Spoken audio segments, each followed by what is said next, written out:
Welcome to Talkin' Jets. My name's Ryan, and I'll be your pilot tonight. I am joined alongside my co-pilots. I have Green Bean to my this way, and I have Matt O'Leary to my that way. Green Bean, how are you doing tonight? Oh my God, I'm excited. Look at all these big uglies we're bringing in. What a good day this is. To hell with George Fant. Let's talk about 𝐒𝐫𝐞𝐫𝐢𝐻𝐫𝐲. There we go. Oh, Matt, how are you doing tonight? Miserable. Couple things quick off the top. I got a rant about one. Let's go. I have to go at 8:45 because I have to pick up my sister from JFK, and I hate going to the airport. That's one of my worst. I hate it. So I'm not looking forward to that at all. But I said to Ryan and Green Bean, I have to come on to fire off some jet takes before I go, just so I can get in the right space mentally. But also all day, I live near, right near a college. I won't say which one, but I'm sure people already know. Doesn't matter. And there was some sort of union protest outside, where they have the big rat and the people standing outside, and they're holding up signs honk to support whatever union. And there's just been horns all goddamn day from 8 in the morning till it's still going right now. It's driving me nuts. I need this more than I think anyone else in the chat. So I'm just so thankful to be able to talk with you guys because I'm going clinically insane over here. Damn. Yeah. Chat, we are glad to have you with us.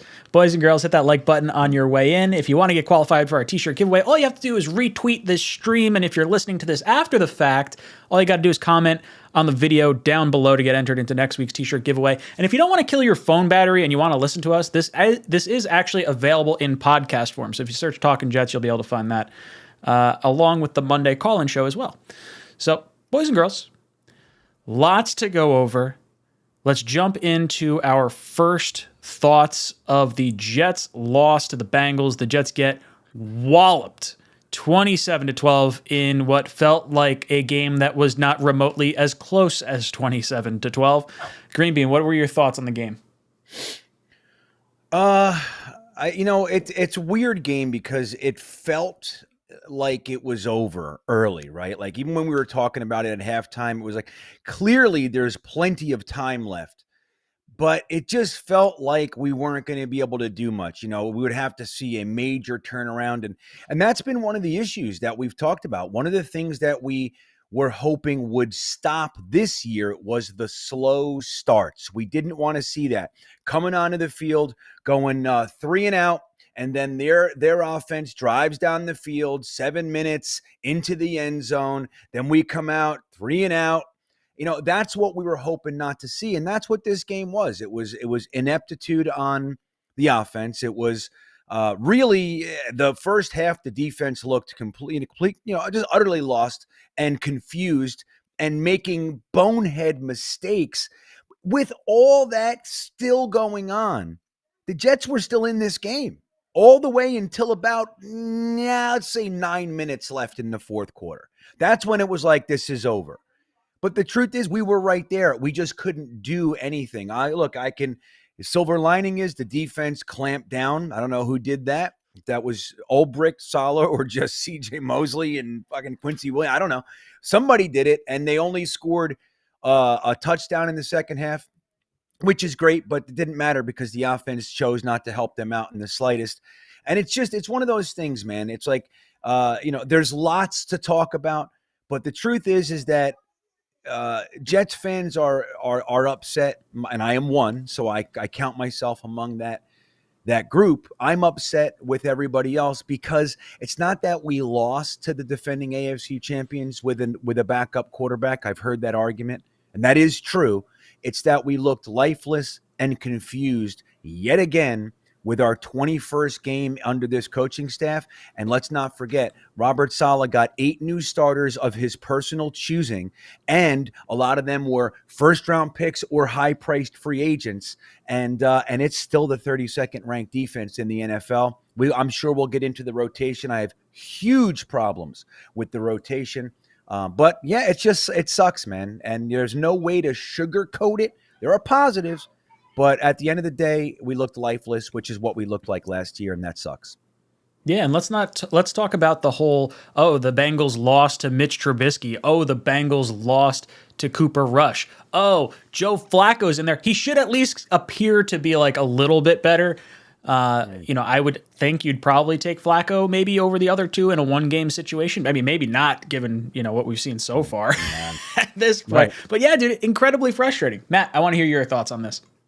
Yeah, biggest things for me is one, the defensive line feels completely fraudulent because all we've heard is that, this system is built on the pass rush. We were talking about all summer, right? Like, who are they going to cut? They're like a million deep at the defensive line position, and it still doesn't matter. They couldn't get home rushing 4. Then they were blitzing, and that came back to bite them because Jordan Whitehead didn't wrap up. But it's the same things. They're killing themselves. They can't tackle. It's the same mental mistakes, the same dumb penalties, the same drops, and it's veterans too. Like the Corey Davis personal foul, that drove me up a goddamn wall. That was ridiculous. There is no reason for him to be putting the team in that spot. And then offensively, Joe Flacco looked like disinterested almost on Sunday. He had no inkling of when the pass rush was coming. It felt like every time he got hit, he fumbled, and it was like, oh, all right, that's that. Like, it is what it is, kind of a thing. It's just, that was a really unbelievably frustrating one. They were in it, but like if they ever converted a field goal to a touchdown, then it would have felt like maybe more. They would have been in it a little bit more, but just a really, really disappointing day from the offense. Thank God we don't have to watch Joe Flacco anymore, and Zach is coming back, and that at least could be your silver lining of, all right, now we have to see what the heck is going on with our young quarterback. Yeah, mental unforced errors like this. Corey Davis, you mentioned, JFM hitting Burrow after the play was, not after the play was done, but after he got rid of the ball. Jordan Whitehead not wrapping up, Joyner throwing his body at a defenseless wide receiver. This to me is coaching malpractice. This is discipline. Yep. This is a huge issue. And I don't want to, I'm not claiming to, want coaches on the hot seat or anything like that, but like, be put on notice. Like, this is on you. There's plenty of talent in this league, plenty of talent on this team to be competitive. We're watching the Lions, the Giants, the Jaguars, all playing good football with, equally as bad talent, or, maybe not even as good a talent as we have. Like, the Jets should be playing a lot better. Now, guys, I see some super chats over there. Jay, Old Mellow Yellow, Benji, Matt, and Brian will get to your super chats. I just want to rip through a few topics real quick, and then we'll jump over to all that sort of stuff. Yeah, dude, this was a really frustrating loss for the New York Jets. This one felt worse than the other ones. Like, I could at least rationalize, okay, new offensive line against the Ravens. You're going against Lamar Jackson. The weather's not great. Like, and we stayed in that game. Like, we could have won that game. We wind up beating the Browns. Like, okay, cool. It didn't see a pass rush because they are a heavy run team, just like, the Ravens. So I could rationalize that. This game, bad offensive line, should have been able to tee them up and like go after Burrow. Like, Burrow to me is as close to a statue in the pocket as you're going to find in young quarterbacks today. Like he's not known for his running ability, but he can escape, and he was able to kind of cause the Jets fits. I saw a stat the other day that was like Carl Lawson, like on 63 pass rush attempts, has the highest pressure rate of any edge rusher in the league. And I'm thinking like, well, that's great, but like, we're still not getting any pressure. Like, send this dude more. Like, the whole defensive rotation thing's BS. That's apparently what Quinnen Williams was getting fired up about. Like, hey, let us send 4, like, drop everyone else back into covers. There's no reason to send extra blitzers. Let us get home, which to me is like, get home then. Like, stop having this, they have plenty of time in the pocket. We're not getting to the quarterback. So I'm just frustrated. Green Bean, I know you wanted to touch a little bit on the defensive rotation front. Yeah, well, it's an interesting thing. I mean, look, this, I think one of the big problems, and it's so funny, the arguments that come out of people in the chat. I mean, some of you guys, I'm just going to say this, are so stupid, I can't even talk to you anymore. All right. Some of you, not all of you, but it's really getting to a point. It's like, I don't even understand the argument. It's as if you don't absorb any new information to actually create an opinion based on facts. And that's just, I don't know. I don't know what's wrong with you guys, some of you. That said, here's my number one problem with the team right now. And look, you can point to all kinds of things, whether it's, we should have taken a tackle in the first round. Well, it just so happens that the 4th round tackle that we did take is outplaying the tackles that were in the first round. So we did get a tackle in the draft. Now, we weren't planning to play him this early, but he is outplaying both Evan Neal, 𝐒𝐿, and Cross. I forget the other guy. Yeah, right. He's outplaying all of them. So there it is. So there's that. So it's not necessarily the solution. It's not that simple all the time, right? So there's that. But when you look at a plan and you lose 3 guys at one position, even the guys that you brought in who have never been injured to replace the guy that did get injured, and they get injured and they're on IR. This is our 3rd straight tackle on IR, guys. That's one of those things that nobody, no general manager or no, coach, whatever, you can't plan for that by having 5 deep starting tackles. Like it's not real. Now it sucks and I'm with everybody. But again, we took a 4th round tackle, even though he's starting earlier. We're fortunate. He's outplaying everybody. So we did do that. So the idea, like, told you so, we should have grabbed it. It's a stupid argument and it doesn't hold water. Secondarily, here's the whole problem. The coaching staff, as we see them. Now, we have seen them, like I mentioned earlier, they're the 32nd ranked defense all last year. They couldn't stop screen passes. They couldn't stop tight ends. They were giving far too much space, soft zone, miscommunications, all that sort of stuff. We go out and we raise the talent on the defense. What, 2-fold, 3-fold, 5-fold? It's a completely different level of talent on this team. Now, maybe not Super Bowl talent. I don't think we have a Micah Parsons or somebody like that yet, but it's a significantly upgraded unit, and we're still 32nd. So there's a stubbornness going on here to what they wanted to do without acknowledging what they're seeing in front of their face. And I'm going to give you one example. And again, I'm not shitting on anybody. I'm just going to give you an example. Carl Lawson played. Sorry, I just scrolled and I lost it. There. Carl Lawson played 68% of the defensive snaps, which, by the way, is too low for the guy that you want to be your number one starter. But he played 68% of the snaps, and that's 45 defensive plays. He came up with 0 tackles for a loss, 0 sacks, and 0 tackles. So he got a couple pressures, skiddly-doo. That's wonderful. Thank you for the pressures. He didn't get home on anything in 45 plays. Conversely, Michael Clemens was out there for 19 plays, which equates to, 28%, 2 tackles and a tackle for a loss. So here's what I would like to see. Number one, I hate the rotation, and we've been talking about it since the day 𝐒𝐿𝐵𝐷 mentioned it. We all made videos like, I don't know, man. We tried to make it make sense, but it doesn't make sense. Dennis Byrd was on the field the whole game. Joe Klecko was on the field the whole game. Jeff Lageman, Marvin Washington, Mark Gastineau, Marty Lyons, they were on the field the whole game because they were the best players that we had. The next tier was depth. They were not as good as those players, so we kept the best players on the field.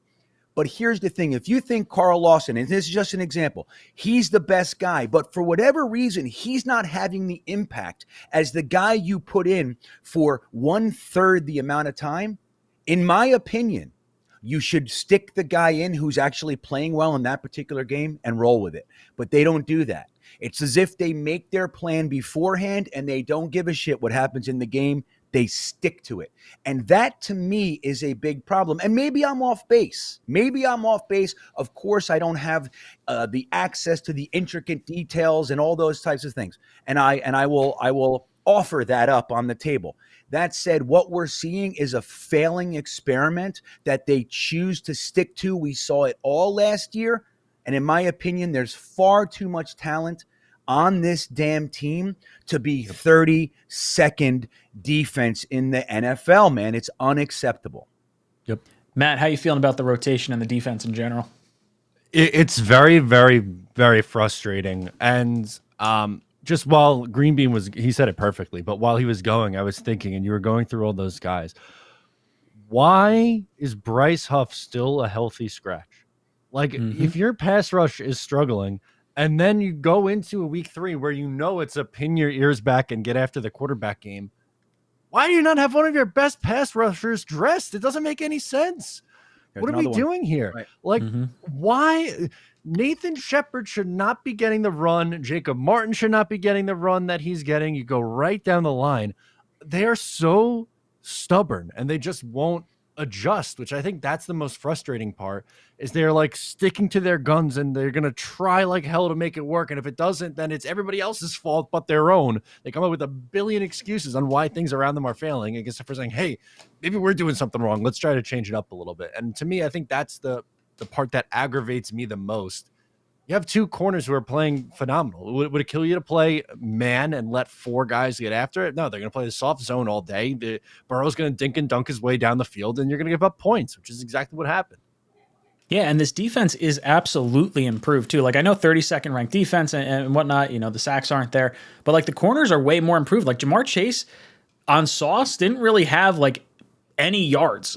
I think it was 10 attempts, and you saw Chase starting it, like Sauce was getting under Chase's skin. Like, this is something that you should just have him follow the entire time. Because Sauce, I think in all 3 games, or at least the last 2, there's been some type of miscommunication between what he should be running and what the safety is running or the defensive player next to him is running. And you had Amari Cooper score a touchdown and Jamar Chase score a touchdown, both when Sauce was just not on him. Like, stick him on the best player and let him just ball out. There's no reason to have him in zone at all at this point in time. I want to, real quick, got to pay some bills. And Manscaped, if you're watching, send me a new updated read. Fellas, fantasy football draft season is right around the corner. CeeDee Lamb is good, but have you seen D's beautiful balls? It's time to get your snake looking right for this snake draft with today's sponsor, Manscaped. The leaders in below-the-waist grooming have created a championship lineup with the Performance Package 4.0. Join the 6 million men worldwide who trust Manscaped and get ready for kickoff by going to manscaped.com for 20% off plus free shipping with the code JETSTALK. All right, let's rip through a few super chats. I saw those come through, and I should have been hitting the little star button on it, and I didn't do that, so I got to find them again, so bear with me. J-Boy says, Saleh needs to take over play calling on D. I think that's absolutely where we're headed at this point. I think 𝐒𝐵RIC will get, I want to say maybe to like the Miami game or so to try and straighten things out, and if it doesn't work out, then 𝐒𝐵RIC will have his play calling duties taken away. Saleh will take over, and then maybe you see something happen at the the bye week with 𝐒𝐵RIC, but I think he will be the sacrificial lamb for sure. Old Mellow Yellow says, I fully believe that Zach can have the same type of impact that Trevor Lawrence is having for the Jags. Trevor Lawrence has been killing it for them and looks like a top 15 quarterback. I feel like Zach can mimic that. Go Jets. Matt, what are your thoughts on Zach Wilson coming back and possibly looking the way Trevor Lawrence has the Jaguars looking right now? That'd be phenomenal. I think that's what we're asking for. Maybe it doesn't even probably have to be as big of a leap as what we're seeing from Trevor Lawrence or Jalen Hurts or even Tua. But he has to take a big step in the right direction. And I just don't want him to look like Trey Lance or Mac Jones or, God forbid, Justin Fields, who, I mean, that kid's in an awful situation, but he looks terrible right now. So I just hope he comes in and looks like a functioning NFL quarterback. Yeah, and he's saying all the wrong stuff too. He said something. Do you see the shot he took at the fans? And it's like, oh, dude, what are you beyond dumb? What are you doing? He's an idiot. They don't have the same coaching going on over there for the press as we do over here. I mean, our guys, at least, Mike, when Garrett Wilson said, man, before we go out there, they tell us, you know what I mean? Like, they talk to us. Don't say this, don't say that. This is what they're doing to you. They're trying to get you to say this. Justin Fields, they let him go out there and make a fool of himself. Green Bean, any thoughts on the Trevor Lawrence, Zach Wilson coming back, maybe looking a little bit better than what we've seen so far? Well, I think again, man, it's all about, Zach, it's hard to say because the guy's been friggin' injured, right? So we don't know what the hell. He might, if he wasn't injured, he could be throwing for 574 yards a game, right? We don't know. So we don't know anything. He could be throwing for 40 yards a game. So it's hard to say. But when you look at like Trevor Lawrence or Jalen Hurts or Tua, what's the common denominator there? Like, what's the variable? They all have coaches that are changing the culture around those organizations. I mean, Mike McDaniel, we all liked him. I mean, he's a guy that we've been talking about for a long time. He went down there. He's no nonsense. Peterson, he brought the Eagles to the Super Bowl. Yes, he got fired unceremoniously and all that jazz. That shit happens. I mean, it happens to Coughlin. It happens to Andy Reid. It happens, all these guys, it happens to. But he's a good coach, and he goes down there, and the team, it has a lot going on, and Trevor Lawrence is thriving now. On our side, while I don't want to throw stones at LaFleur yet, I mean, one of the things that I can't stand, and we were talking about it last year, is like 3rd and 1 empty backfield. You know what I mean? Taking away the idea that maybe we could run, so they know it's a pass, just stuff like that. Or like, here's Connor McDermott. He's getting eaten alive because he sucks and he's got a bum ankle. And we have 2 tight ends on the field, but they're not in line next to the tackles. They're out wide. So, like, why the hell is Conklin over there playing the X and then Connor McDermott solo style with an empty backfield? Like, there's no help. So that's what I don't understand. Like, I would like to see some of that kind of addressing what's happening in real time. And if Zach Wilson comes in and they do some of that, like, hey, look, we know we have a deficiency over here. Here's the game plan to account for that. I think Zach will be an uptick and a shot in the arm for this team. I think he's more talented than Flacco. He's clearly more athletic. He's younger, stronger arm at this point, more accurate. He's obviously got the mobility in the pocket, all those things. So a lot of that stuff can really help. But if we just stick Connor McDermott on the edge against Alex Highsmith and we don't give him any help or anything like that, Zach's dead. And that's the way it's going to go, man. And we're going to watch this guy get his knee re-injured, and we're going to be watching Flacco again in the 3rd quarter. I mean, this is up to coaching, and that's again the problem when you look at those quarterbacks. The big change is coaching, in my opinion. Benji Younger drops in. 20 games is enough to see how a coach is. Saleh is not a good head coach. Great guy, maybe a good defensive coordinator, not a head coach. We need to cut our losses with him after the season. We need an offensive guy. I completely disagree. 17 of those 20 games were with an awful roster with no weapons whatsoever. This is not a good time to judge Saleh. I would say I want to see him for a full 3 years. I think when you wind up cutting coaches every 2 years, you get players that don't want to go to a high turnover organization. I think you get coaches that don't want to go to a high turnover organization because these are their careers that they're putting on the line. I completely disagree with Benji here. Green Bean, what are your thoughts? Is 20 games enough to see what we have in Saleh? Well, it's somewhere in the middle. I think I'm kind of right in the middle of both of you guys. I think that 20 games is certainly enough to identify some of the shit that he needs to change. I'll tell you that. Last year it was like, well, we don't know, he's starting a bunch of rookies, right? We had that. We're evaluating. It's an evaluation year, which it was.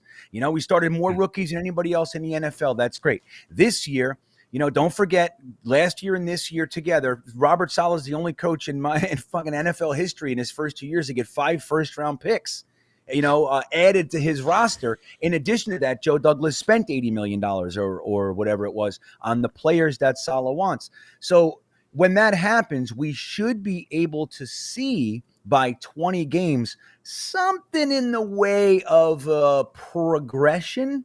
Maybe something like looking like, okay, well, they don't have it yet, but they're definitely, you see it. We're not seeing that. Now, the tackle injury is a big thing, of course. Joe Flacco is a big thing, of course. But even with those things, this is where I agree with Benji. I think that there should be more going on in the ways of real-time adjustments and addressing things. Again, dude, what I watched, it just seemed like we didn't care what was happening in the game. We had a game plan that we were going to stick to. Didn't matter if it was working or not. This is what we're doing today. And we'll figure out next week. And that to me is kind of bothersome and it's unfortunate. That said, do I think we should chop Saleh's head off and fire him? No, that's not where I am. Matt, 20 games enough to know what we have in Saleh? I'm more along the lines with Green Bean. I don't think like he deserves a free pass. I do think he deserves the criticism that he's getting, but I don't think you can pull the plug on 20 games. I want to see how the rest of this year pulls out. So I don't want to necessarily plays out. Excuse me. I don't want to pull the plug on him necessarily, but if they're like 3-14, it would be very difficult for me to have optimism in him going forward. So I think it's really, I feel like I've said this a billion times, but Robert Saleh and Joe Douglas too, a lot of their future has to do with how Zach Wilson looks. So we're not going to know that until the next few weeks. Matt Zizelman says, I still believe in this team and I still believe in Saleh. If I'm the only one, so be it. We'll figure this out. You're not the only one. We got some believers. It's just waning a little bit. Brian says, Tomlinson is playing like a very expensive Greg Van Roten. That is incredibly sad and not incredibly wrong. Like in any case, I would say he has been the most disappointing player on our offense so far. Green Beans Burner says, why the F? That must mean I made it. You know, it's not quite the blue check that Matt has, but it's something. I love this. And it's P. Ryan as the picture, too. That's great. Oh, it's amazing. It's fantastic. Beautiful. Why the F was Corey Davis out there the play after the foul? Matt, I know you were fired up about that. Why don't you walk us through this? Any thoughts? I don't know. To me, this is one of my issues with Saleh because he was like, oh, we're unlucky. Those things will go away. Those talking about like the Corey Davis. No, that's on you, man. That's because you run an undisciplined ship and you let him get away with this garbage. How many times with Corey Davis specifically do we have to watch him come up with the drop? He had a drop early. Was it a tough throw from Flacco? Yes, but that's 2 drops on 3rd down from him. That would have been a 1st down now through 3 games. And he had drops issues last year. And he has a dumb like everyone in the world knows that Eli Apple stinks. So what he has to do is he resorts to trying to get in your head. And Corey Davis let him get in his head. Stupid. Right. It's just dumb. Yeah. And I see somebody, 𝐒𝐻𝐞𝐫𝐢𝐻N𝐞 is asking, what did Corey Davis do that Eli Apple didn't do? He grabbed his face mask, I believe. Isn't that what it was? Like Corey Davis actually grabbed the face mask. Eli Apple didn't. And that's the difference. MC Lean says, Sauce playing zone, ridiculous rotations, empty set backfields with an all-out blitz. Saleh is not calling plays. Multiple off the OTS. What's OTS? Other OTS passes. Systems. Outside the... I don't know. Multiple something passes to a 5-foot, 50-50 balls. Is that what he's kind of trying to get at? 5'9" wide receiver. We should destroy the Pats, though. Let's talk, guys.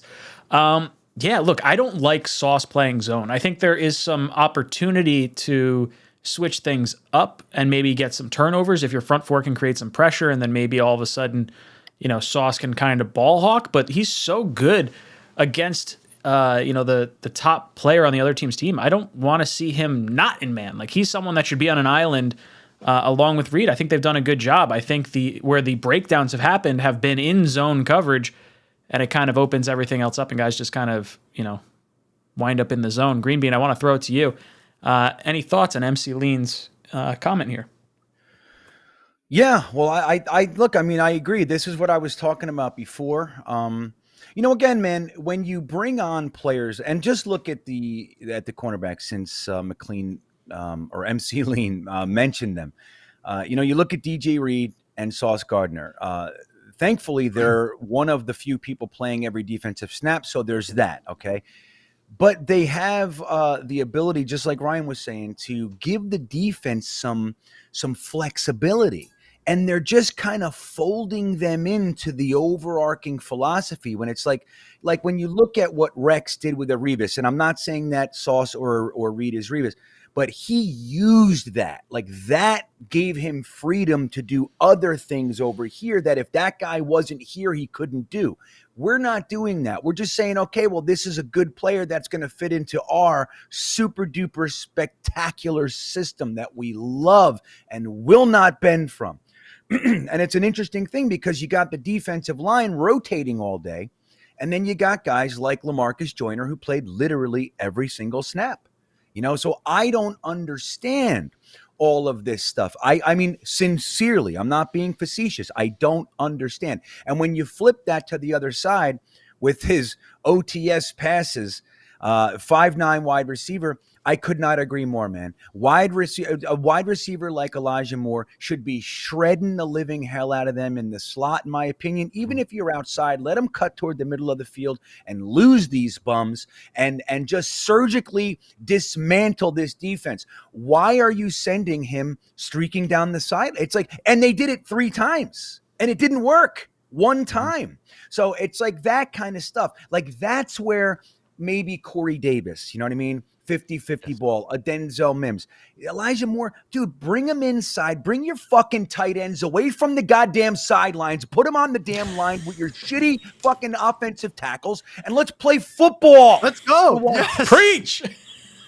Amen. You know, what is this shit? And it really is. It's maddening. It's frustrating. Because look, I don't pretend to be a coach. I never say that. But come on, man. Really? This is what we're doing. We got Conklin and Elijah Moore on the outside. Connor McDermott's getting eaten alive. And we're just throwing up 50-50 balls down the sideline to a 5'9" guy who could lose any defensive back on that team work in the middle of the field, without question. I don't get it. Flight Right 49 says, what the hell happened to CBS on Sunday? When you have your computer and you get the little pinwheel and the hamster inside the machine starts getting tired and has to hop off the little wheel for a little bit? That's what happened to CBS. And they basically lost the entire last 7 minutes of the game. they're talking from the studio. They're like, oh yeah, they're experiencing some technical difficulties. That was the first time I've ever seen that. That was a little goofy.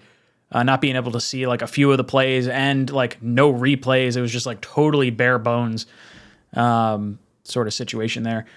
Before I get to Matt real quick, I see Nat King with a 17-month super chat. He says, Gase has a better win record than Robert Saleh.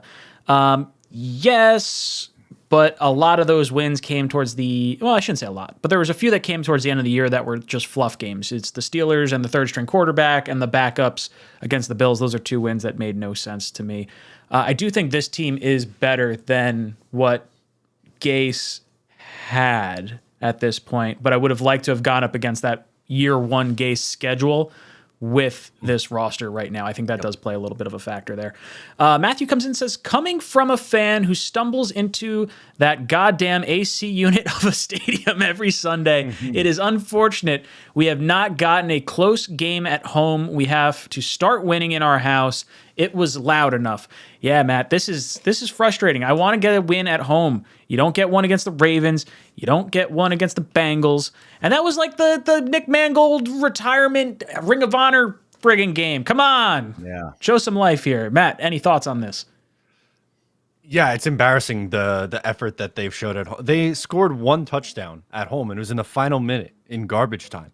That's it. That's all. That's all they've given Jet fans to cheer about.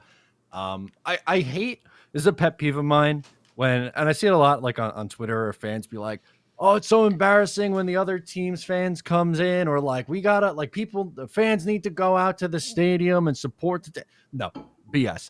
1, it's a crappy stadium experience. 2, it's a pain in the ass to get to for a lot of people. And number 3, the product that they give you, especially at home, more often than not, sucks. So why am I going to spend my Sunday, my hard-earned money, to go and do that every week? It doesn't make any sense until this team starts to change and they show that they're changing. Then people are going to show up, and that's how it deserves to be, I think. Yeah, I had a guy call me for season tickets middle of the preseason. I was like, hey, statistically speaking, we have a really good shot at being under 500 if you look at our last few years, not to mention our home record over the last few years. I was like, if I get season tickets now, that means I'm paying close to full freight for those tickets. If I wait until we start bottoming out, I can get a ticket for cheaper than the price of a beer in a stadium. No, thank you. I'm not getting season tickets. Get the hell out of here. Hell no. Yeah. I know, man. Fireman Ed on Instagram today, I don't care what anybody thinks. I love Fireman Ed. And he said, you asked, last week the Jets were making videos about don't forget to buy your tickets. I guess they weren't selling enough tickets. And so the players and coaches were actually out there saying, come on and be loud and proud with us. And Woody was like, fucking go and sell me some tickets, right? So so people went, and I heard it was loud too. I see some people in the chat saying it was loud. Fireman Ed said it was loud. And he said, look, coach, You asked for a home field advantage. We gave you a home field, and then they drive down and score, and we can't do anything yet again. What do you want from us?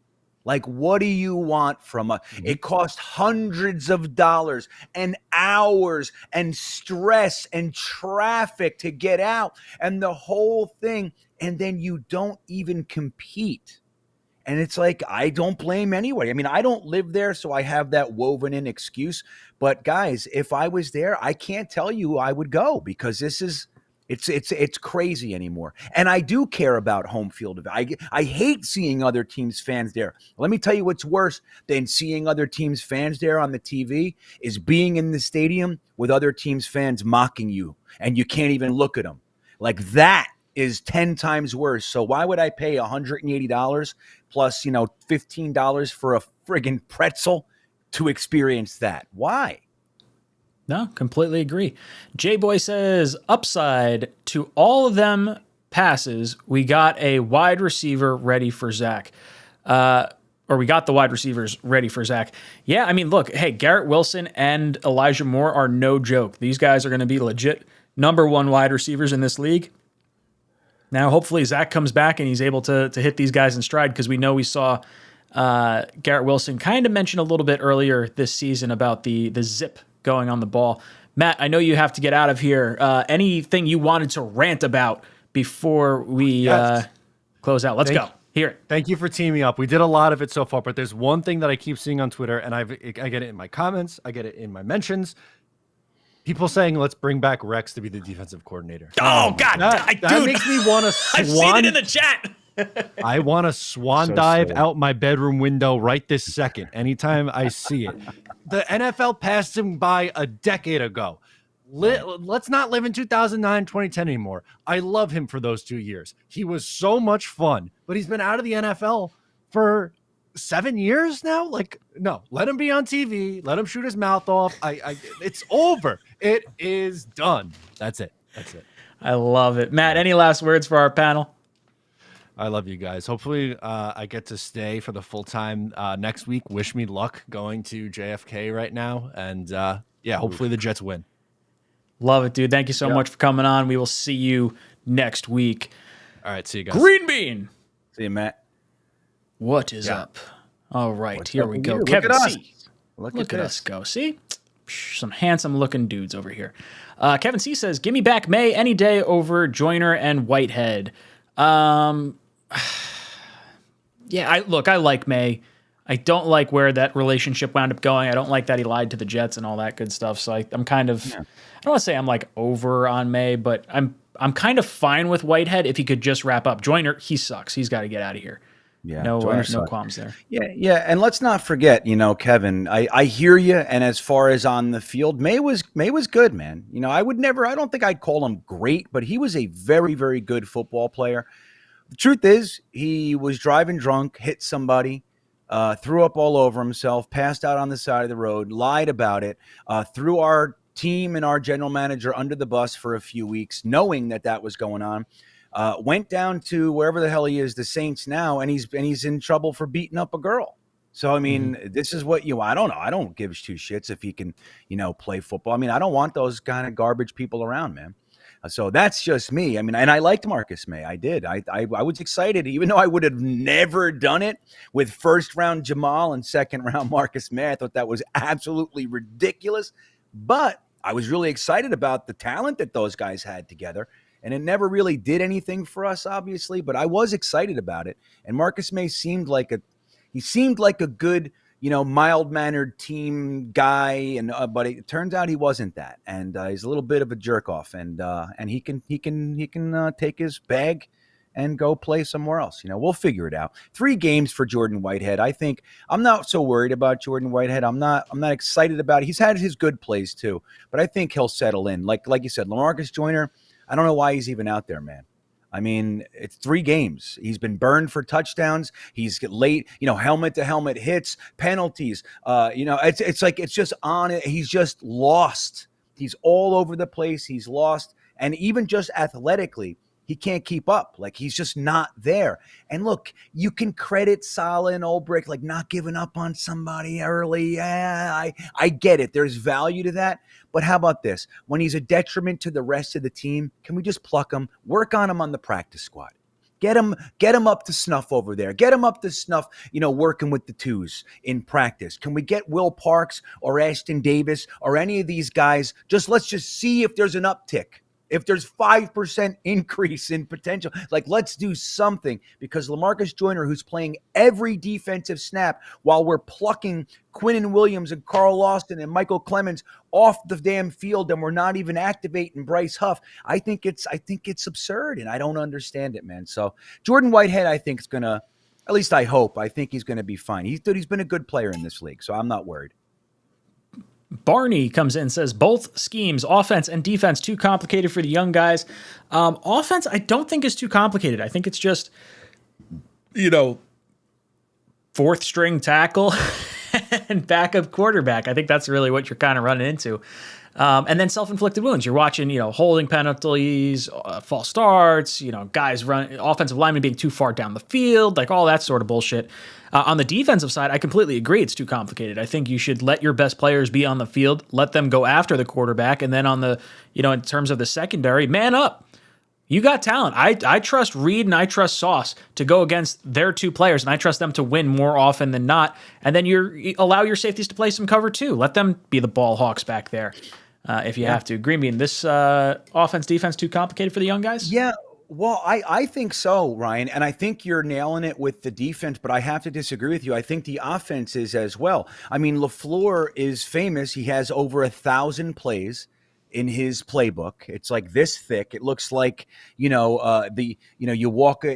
take a trip to Israel and you walk into an ancient monastery and there's like the Torah. That's Mike LaFleur's playbook. This fucking thick tome.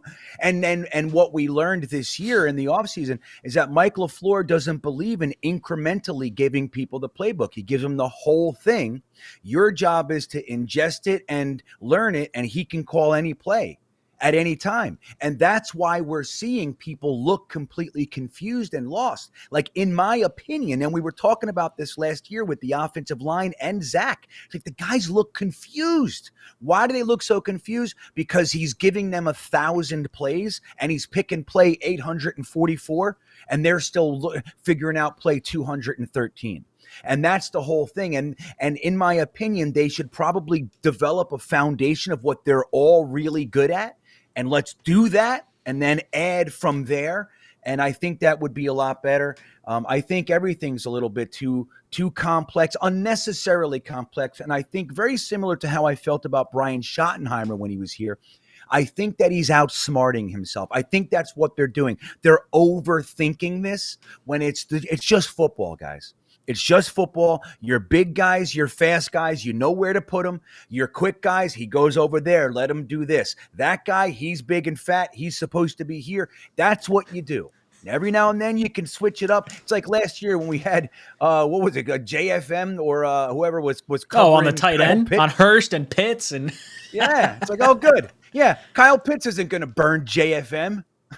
Yeah, ridiculous. And then 𝐒𝐵RICK was like, it worked one other week. It's like, yeah, because they didn't see it. That's all. Yeah, you fucking idiot. So Francois Lim Sang, thank you for the $1 super chat. I don't see anything attached to it, so we will move on. Pooch Guy says, please talk me off a ledge. 3 different coaches, same lame duck results. I truly won't take another gut job. I don't think we need to have another gut job, but I think there needs to be a serious talk with the coaching staff and like, hey, what are we doing wrong? Because the talent is there. We're looking at other teams that have talent similar to us, or at least, within reason, within a certain standard deviation of us. We should be winning games. That Baltimore game, we should have been able to win. This last game should have at least been competitive. Now, if we come out flat against the Steelers, there's going to be some real serious issues because they don't even have TJ Watt. The Jets should be able to win this game against Mitch Trubisky, whether it's Zach Wilson or Joe Flacco. Green Bean, can we talk Pooch Guy off a ledge? 3 different coaches, same lame duck result. I truly want to. I mean, look, dude. How about this? How about you tell me what ledge you're sitting on, and I'll come hang out with you, and we can discuss it and whether or not I'll catch you. I'll stand at the bottom. I'll say, "Do a flip, mother trucker." Yeah, right, right. Jeez. Make it worth it. Do a swan dive. Belly flop. Make it worth it. We'll be right there with you. Yeah, David Garrard. Yeah, who knows, Ryan? I mean, what is it? Right? It does I look don't the know. same. Whether it's Todd Bowles, Adam Gase. I'll tell you what I wish. Here's what I wish. I wish Greg Williams was still our defensive coordinator. That's what I wish. Yeah, I love him, Greg and I wish we Williams. had I don't John